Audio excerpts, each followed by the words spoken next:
इसमें शुबा नहीं है कि जन्म से मैं स्त्री हूं और कुछ ऐसे अनुभव हैं जो स्त्री होने के नाते सिर्फ मुझे प्राप्त हो सकते हैं, पुरुष को नहीं। मैं अपने जन्म की शुक्रगुजार हूं। मेरे ना चाहने या चाहने से ये नहीं हुआ, पर जैसे भी मिला मैं स्वीकार करती हूं कि उसके माध्यम से मुझे बहुत कुछ मिला और उसके लिए मैं खुद को और आपको आज महिला दिवस पर बधाई देती हूं।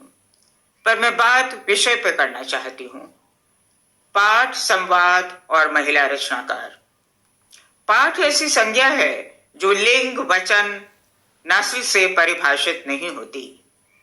कोई भी विधा हो, स्त्रीलिंग से सुशोभित कहानी या कविता, या पुल्लिंग से शोभित उपन्यास और नाटक, या तीसरे जेंडर वाली आत्मकथा, डायरी, संस्मरण, यात्रा वृतांत, ललित निबंध, साहित्य का लेख, जो हो, सबका मूल मर्म है पाठ।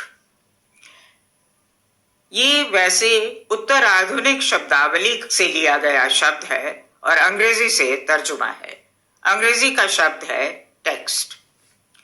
मैं यहां ये जरूर कह देना चाहती हूं कि मैं इसकी बात एक रचनाकार की तरह कर रही हूं, आलोचक की तरह नहीं।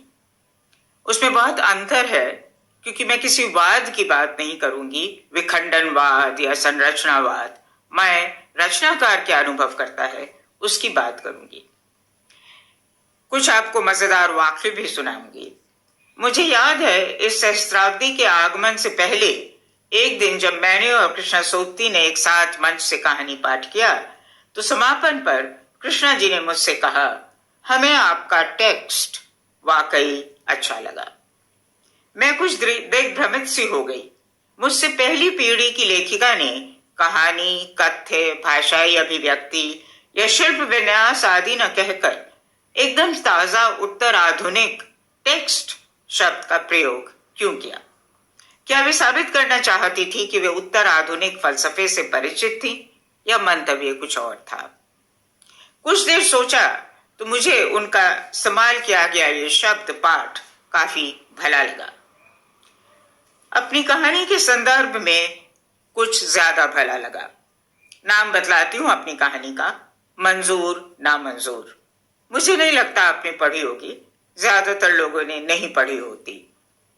पढ़ी होती तो आप समझ जाते कि क्यों फिट बैठ रहा था। मगर इतना बतला देती हूं कि वो कहानी अपने शिल्प में किसी तरह की स्वीकृत शैली का अनुगमन नहीं करती और पाठ लफ्ज भी हर कैद से आजाद है, विधा विहीन। इसलिए वो उस कहानी पर चस्पा हो रहा था। अभी पाठ पर इतना ही, मगर पाठ है इसलिए बार बार मैं उस पर लौटती रहूंगी। पहले दूसरे मसले निपटा लें, जैसे क्लीशे बना महिला रचनाकार और संवाद। संवाद कम जटिल शय नहीं है। जीवन में या साहित्य या कला में उसका ना होना आत्म का ना होना जैसा है। अपार दुख की बात यह है कि हमारे यहाँ संवाद की परंपरा अरसे से खत्म होती जा रही है। साहित्य हो या राजनीति, विवाद खूब होता है, संवाद नहीं। हिंदू संस्कृति के लिए यह अतिरिक्त आश्चर्य की बात है, क्योंकि हिंदुओं की प्रमुख धार्मिक पुस्तक भगवत गीता एक सतत संवाद है। युद्ध आरंभ होने से पहले अर्जुन सवाल पर सवाल करते हैं और श्री कृष्ण उनके जवाब देते हैं। बहुत संवाद होने के बाद अर्जुन आखिरकार कृष्ण के दिए तर्क स्वीकार कर लेते हैं और उनकी राय मान लेते हैं। पर हम लोगों को जो उसे पढ़ते हैं, ये छूट रहती है कि हम चाहें तो अर्जुन के सवालिया शख्सियत के साथ बने रहें, उसके सवालों के साथ बने रहें, या उससे आगे जाकर श्री कृष्ण के तर्क हम ना माने, या कम से कम उनसे असंतुष्ट बने रहें। यूं गीता में सीधे सीधे तौर पर यह कहीं नहीं कहा गया कि आप कृष्ण के तर्कों को अमान्य कर सकते हैं या अस्वीकृत कर सकते हैं, पर साफ तौर पर यह भी नहीं कहा गया कि आपको ऐसा करने की कोई आजादी नहीं है। यानी जो आप करना चाहें करें, आपकी मर्जी। ये भी गीता का एक पाठ है कि आप अर्जुन के साथ हैं खड़े हुए या आप श्री कृष्ण के साथ खड़े हुए हैं। बाइबल में भी कहा गया है दाओ मेस्ट, तुम कर सकते हो चाहो तो। पर वहां ईश्वर या पैगंबर से कोई इंसान बाकायदा बहस नहीं करता। पैगंबर सीधे सीधे 10 हुक्म सुना देता है, कमांडमेंट्स। उन्हें मानना एक तरह से क्रिश्चियन होने का पैमाना है। फिर भी वो बहस कर सकता है। पैगंबर ने खुद छूट का मंत्र दिया है, दाओ मेस्ट। मगर गीता और बाइबल में एक बड़ा फर्क यही है कि एक में संवाद है, दूसरे में सीधे निष्कर्ष। पर चयन की गुंजाइश बनी रहती है दोनों में। पश्चिम के स्त्री विमर्श में, और आज ये जो हम अंतर्राष्ट्रीय महिला दिवस मना रहे हैं, ये पश्चिम का दिया हुआ महिला दिवस है। पश्चिम के स्त्री विमर्श में एक बहुत बड़ी भूमिका इस मान्यता से रही थी कि ईश्वर को वहां पुरुष माना जाता था। ईश्वर स्त्री क्यों नहीं हो सकती? ईश्वर स्त्री है। स्त्रीवादी आंदोलनकारियों का ये एक प्रमुख नारा था। जहां तक पेगन धर्मों का सवाल है, चाहे वो हिंदू धर्म हो, ग्रीक हो, चीनी हो या अफ्रीका के अनेक धर्म हो, वहां ये बंदिश नहीं थी। ईश्वर पुरुष होता भी तो उसकी शक्ति स्त्री होती, या फिर वो अर्ध नारीश्वर होता, शिव की तरह। यह अलग बात है कि धर्म के रक्षक पैसे वाले वैश्यों ने, प्रभुत्वशाली क्षत्रियों ने और धर्म पर कब्जा जमाए पंडित पुजारियों ने उस शक्ति को विकृत करके स्त्री को महिला बना दिया। धर्म के मर्म से उसे निष्कासित कर दिया, मात्र अनुगामी बना दिया। फिर भी एक बात है याद रखने लायक कि धर्म गुरुओं को जन्म तो स्त्री ही देती रही ना। वहां तो उनकी कोई चाल नहीं चली, स्त्री माता रही। चलिए कुछ देर के लिए धर्म को छोड़ संस्कृति पर बात करें। यूं तो जिसे हम धर्म कहते हैं, लोग धर्म कहते हैं, उसे मैं संस्कृति ही कहती हूं। प्राचीन समय से हमारे यहाँ ये परंपरा रही है कि कोई भी निर्णय लेना हो या कुछ अहम बात तय करनी हो, तो जब संवाद हो तो उसमें सबसे पहले वो आदमी बोले जो सबसे कम उम्र का हो, जिससे जो बाकी श्रेष्ठ जन हैं या उससे बड़े अपने से जिनको वो बड़ा मानता है, उनसे वो अप्रभावित रह सके, उनके प्रभाव में आकर अपनी राय न दे, स्वतंत्र रूप से अपनी राय दे। उसके बाद क्रमिक रूप से बाकी लोग अपने राय देते। अंततः फैसला सर्वसम्मति से होगा या कुछ प्रभावशाली व्यक्ति तय करेंगे, ये पहले से कहा नहीं जा सकता था, पर संवाद की गुंजाइश बनी रहती थी। महाभारत में कई बार इसका उदाहरण आपको मिल जाएगा। मेरा अनुमान है कि ये स्वस्थ परंपरा संवाद की हमसे तब छूटी जब हम विदेशी हुकूमत के गुलाम बने। तब हम सबकी हर राय सिरे से महत्वहीन हो गई।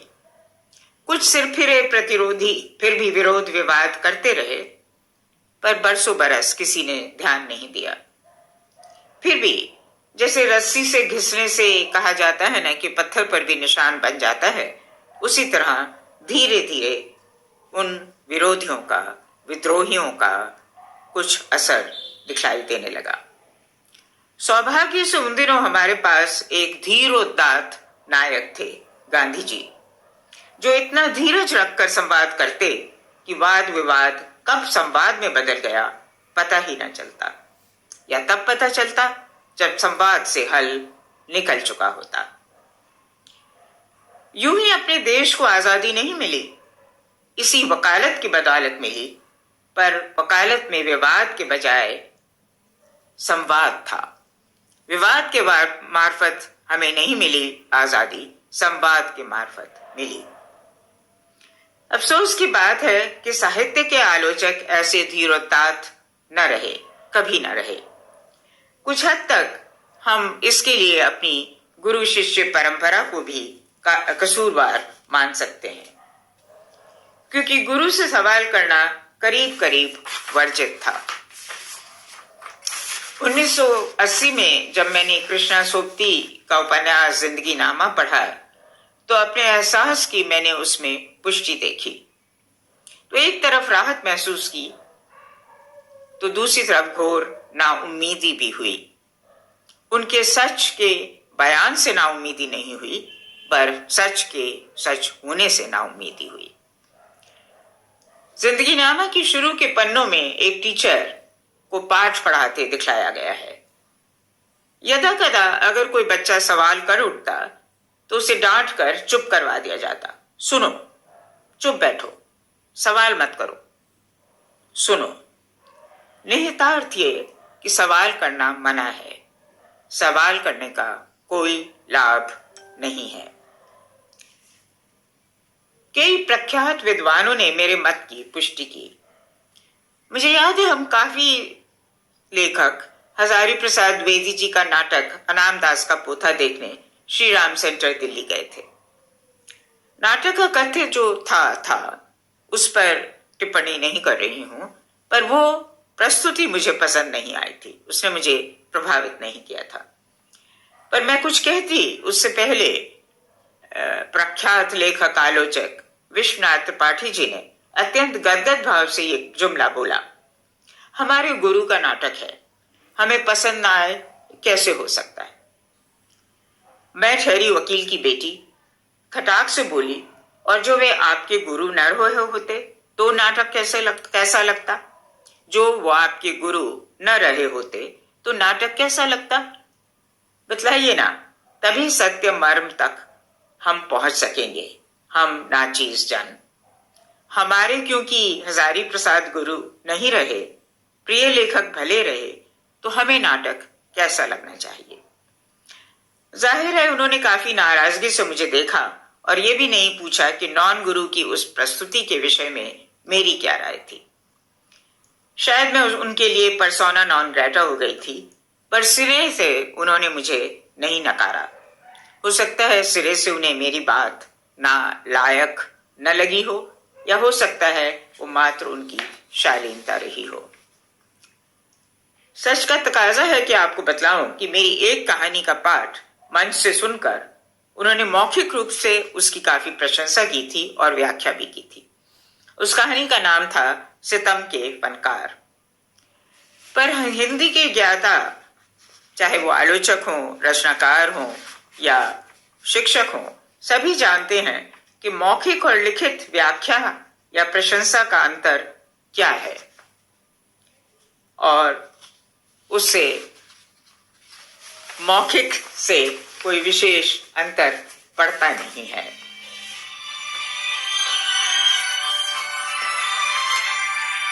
हेलो, मैं एक वीडियो बना रही हूँ, वो हो जाता तो भेज दूंगी मैं। आपने व्यवधान दे दिया। हाँ,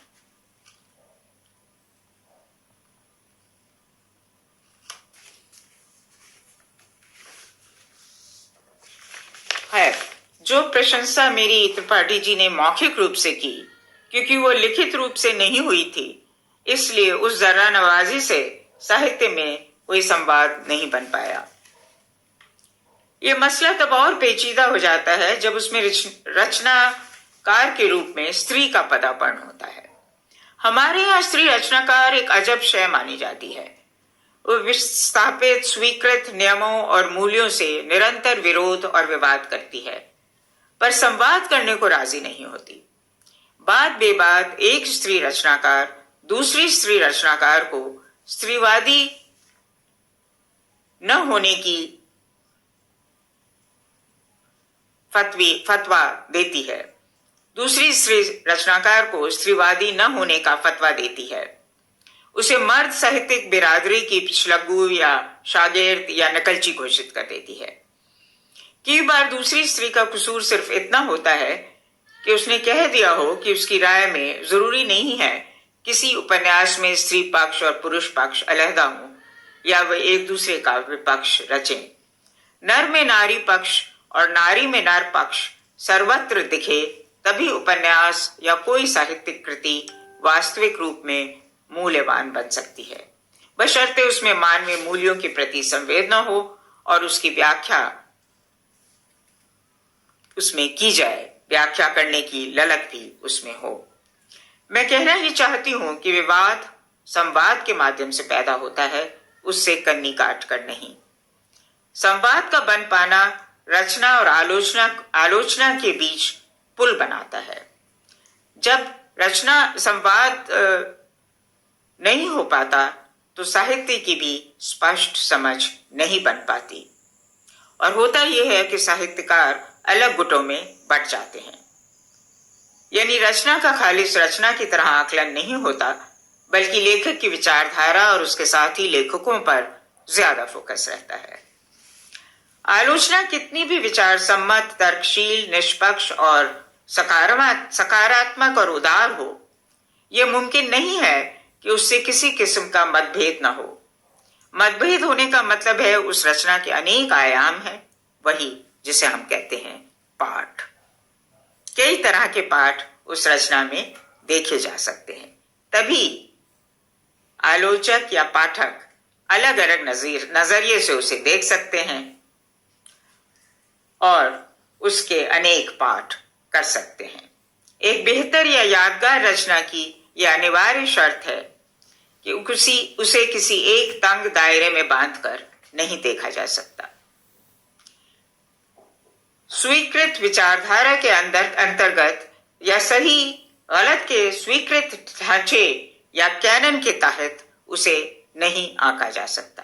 तभी वो निर्मित न होकर रचित होती है और उससे आगे बढ़कर अनुकृति न होकर कृति बनती है और आगे जाकर कालजयी भी बन सकती है। कालजयी का मतलब होता है कि समय के साथ उसके नए पाठ किए जा सकते हैं। ऐसा कुछ नहीं है दुनिया में जो पहले कहीं ना कहीं लिखा ना जा चुका हो।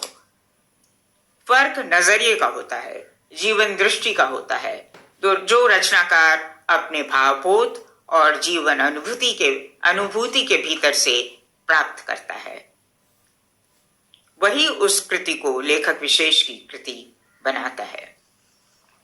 मुझे लगता है यह हमारा दुर्भाग्य है कि आजकल रचनाकार और आलोचक दोनों अपने आकलन को लेकर जरूरत से ज्यादा दुराग्रही हो गए हैं।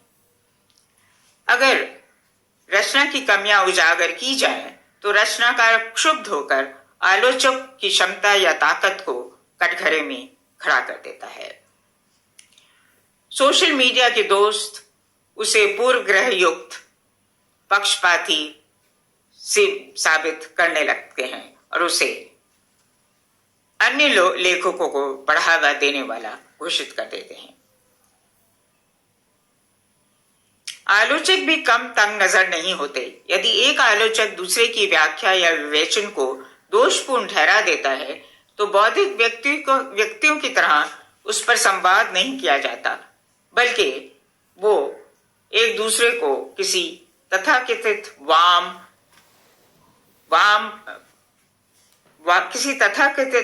या दक्षिण पंथी वाद से उत्प्रेरित मानने लगते हैं और उसकी प्रभावशीलता इस तरह क्षीण हो जाती है। ये संवाद से कन्नी काटना अकेले खड़े होने से भय खाने जैसा है। हम अकेले होने से डरते हैं, इसलिए हम किसी वाद या गुट का हिस्सा बनते हैं। मेरी रचनाओं को लेकर बहुत विवाद हुए हैं। सभी नकारात्मक रहे हों ऐसा नहीं है, पर कुछ नकारात्मक रहे हैं और बहुतों की राय से मैं एकमत भी नहीं रही। पर उसके साथ ऐसे मतभेद भी हुए हैं जिन्होंने मुझे रोमांचित किया और प्रेरित भी। दिलचस्प तो खैर वे थे ही। साहित्य अकादमी के कार्यक्रम में एक सज्जन ने एक बार मुझसे कहा कि रात में 2:30 बजे आपको फोन करने वाला था। फिर मैंने सोचा इतनी रात को एक महिला को फोन नहीं करना चाहिए। क्यों, ऐसा क्या हो गया था, मैंने पूछा। तो उन्होंने जवाब दिया कि मैंने आपका उपन्यास मैं और माँ देर रात को खत्म किया तो मुझे लगा उसका अंत बिल्कुल गलत है, कुछ और होना चाहिए। बड़ी मजेदार बात लगी मुझे। मैंने कहा, पर आपने तो सुबह भी फोन नहीं किया, चलिए अब बतला दीजिए। तब वे बोले कि दोबारा पढ़ने पे मुझे वो ठीक लगा। तो लीजिए, सारा मजा किरकिरा हो गया। पर आप शायद यकीन न करें, एक और पाठक सुषमा सक्सेना ने बाकायदा एक वैकल्पिक अंत लिखकर मुझे मेल कर दिया। बहुत सुचिंतित मनोवैज्ञानिक दृष्टि संपन्न अंत था, पर मेरे आनंद अंत से बिल्कुल मुख्तलिफ, बल्कि उल्टा। वो यूं कि उनकी मनोवैज्ञानिक व्याख्या मेरी व्याख्या से भिन्न थी। तथ्यात्मक रूप से हम में से कौन सही था, ये कहना मुश्किल था। मैंने उन्हें लिखा कि मेरे समझ में मैंने जो अंत दिया था वो उसके आंतरिक तर्क के अनुकूल था। सच ये था कि किरदार ही मुझे घसीटकर उस अंत तक लाया था। मैं समझती हूं कि सभी लेखक इस बात से खुश होंगे कि उनकी कृति ने किसी पाठक के मन में इतनी उथल पुथल मचाई कि वो उसका वैकल्पिक अंत सोचने पर बाध्य हो गया। दरअसल उपन्यास एक शहर की तरह होता है।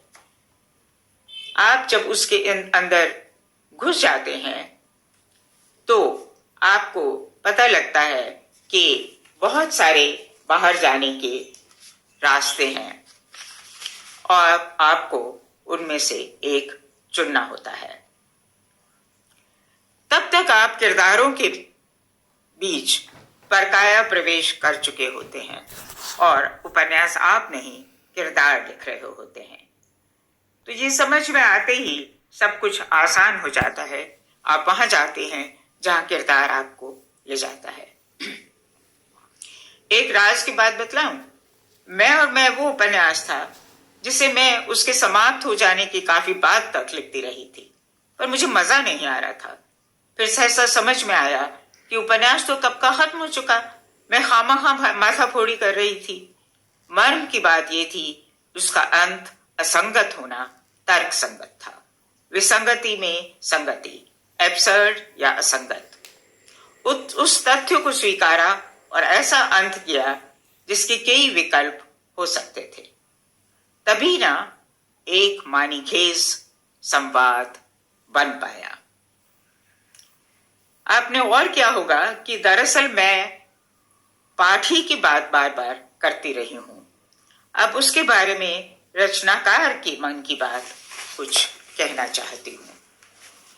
दरअसल जब रचनाकार रचना शुरू करता है, उसके मन में पाठ का एक खाका होता है, कुछ विचार, कुछ एहसास, कुछ अनुभव, एक अनुभूति, एक जीवन दृष्टि। उनके भीतर से रफ्ता रफ्ता उन्हें साध कर या उनके बीच तालमेल बिछलाकर वो रचना को एक शिल्पगत रूप देता है। उसे कहानी, नाटक, उपन्यास, आलेख जैसी किसी विधा के सांचे में सर्जित करता है या करती है। कई बार विधाओं के बीच आवाजाही बनी रहती है और अंतिम कृति एक से ज्यादा विधा में चस्पा होने का मादा रखती है।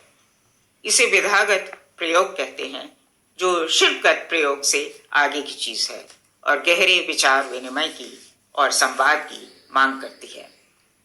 ऐसे पाठ साहित्य में सार्थक और दूरगामी परिवर्तन लाते हैं। जैसे कभी महादेवी वर्मा ने रेखा चित्र लिखे थे तो वो लाए थे, जो कहानी थे भी और नहीं भी थे। हम पढ़ते हैं तो तनिक अविश्वास नहीं करते कि ये जो कहा जा रहा है वो वैसा का वैसा नहीं हुआ होगा, नहीं घटा होगा। दरअसल वे घटना की तरह सिर्फ घटित नहीं हुए थे, वे इतने बहुपक्षीय और जटिल थे कि यदि महादेवी उन्हें कहानी बनाने के चक्कर में पड़ती तो लेखक के हस्तक्षेप से संचालित होकर वे कम बहुआयामी बन जाते या अति नाटकीय दिखलाई देने लगते। पाठक सोचता क्या उसके भीतर सत्य के बीच छिपे हैं या लेखक की कल्पना का कमाल भर है, यानी वे सत्य से निकलकर फंतासी की शरण में चले जाते। घाक पाठक पकड़ लेता कि ऐसा हुआ नहीं था, बस लेखक चाहता है कि हम यकीन करें कि हुआ था। पता नहीं खुद क्या मानता है, हुआ था कि नहीं हुआ था। हम निशंक होकर कह सकते हैं कि ज्यों ही ये संस्मरण की तरह उन रेखा चित्रों को लिखकर महादेवी वर्मा ने अरसे पहले एक नई विधा को जन्म दिया था। ज्यों को त्यों इन संस्मरणों को रेखा चित्रों की तरह लिखकर महादेवी वर्मा ने अरसे पहले एक नई विधा को जन्म दिया था। वे स्त्री थी। तो क्या हम ये भी कह सकते हैं कि जब स्त्री का मानस मानवीय कल्याण की भावना को रग रग में महसूस करके प्रतिरोध की मुद्रा में ढलता है, तो वह स्वतः विधागत प्रयोग करने को उद्यत हो जाता है, उससे कतराता नहीं। यानी क्या हम ये दावा कर सकते हैं कि प्रतिरोध को प्रस्तुत स्त्री विधागत प्रयोग करने में अधिक सक्षम है, या कम से कम उसके भीतर ऐसे प्रयोग करने की हिम्मत होती है कि जीवन में उसे बिना संघर्ष किए कुछ भी प्राप्त नहीं होता। तो विधा भी उसे संघर्ष करने के बाद ही मिलती है। स्थापित साहित्यिक नायकों और गुरुओं की धरोहर जो विधाएं हैं, जब उन्होंने रूपक बनाए हैं, उन्हें वो स्वीकार नहीं करती। अब स्त्री रचनाकार अपने रूपक खुद गढ़ती है। सबसे बड़ा रूपक इसमें मातृत्व का रूपक है। आज वो रूपक बिल्कुल बदल चुका है। बच्चों को पालने पोसने या जन्म देने तक वो सीमित नहीं है। वो रूपक अब एक पोषक तत्व की तरह हमारे सामने प्रस्तुत होता है।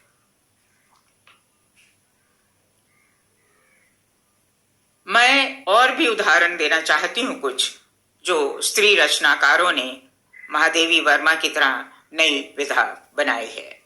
इसका सबसे ज्यादा धारदार उदाहरण है स्त्री रचनाकारों का आत्मकथात्मक पाठ को औपन्यासिक जामा पहनाना। हर वंचित लांछित दलित रचनाकार की तरह स्त्री ने भी रचना की शुरुआत आत्मकथा लिखने से की। काफी अरसे तक रूप बदल बदल कर वो उसे लिखती रही। बदकिस्मती से आलोचकों ने उसे स्त्री विमर्श करार कर दिया। वो विमर्श नहीं, अनुभूति थी और तेजी से परवान चढ़ती चेतना। उसके भीतर से आहिस्ता आहिस्ता विमर्श ने जन्म लिया और नए रूपक गढ़े गए। जैसा मैंने कहा, मातृत्व का रूपक। अपने लिए मैं कह सकती हूं, क्योंकि आम लोगों ने, जिनमें आलोचक भी शामिल थे, मुझे स्त्री विमर्श का लेखक बहुत पहले घोषित कर दिया था, पर मैं स्त्री पुरुष दोनों की अंतचेतना पर यकसा एक संवेदी और अन्वेषक की तरह नजर डालती थी।